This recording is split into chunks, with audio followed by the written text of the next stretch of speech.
สบายดีพี่น้องเดี๋ยวจะพาไปเบิ่งบรรยากาศเด้อเดี๋ยวว่าสวยงดงามอลังการนี่เนาะอันนี้คือสวนจตุจักรเนาะโอ้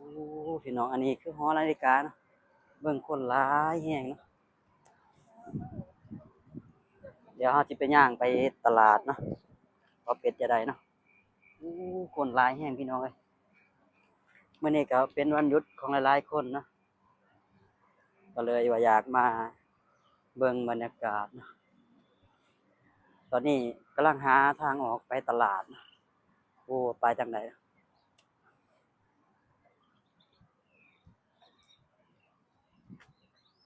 ไปพี่น้องไปเบิ่ง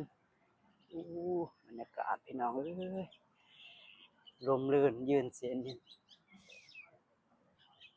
นี่เห็นยังบ่พี่น้องสุดยอดเลยพี่น้องเอ้ยสุดยอดถือว่าเป็นโมเมนต์อีกโมเมนต์หนึ่งเนาะอู้สุดยอดเลยพี่น้องเอ้ย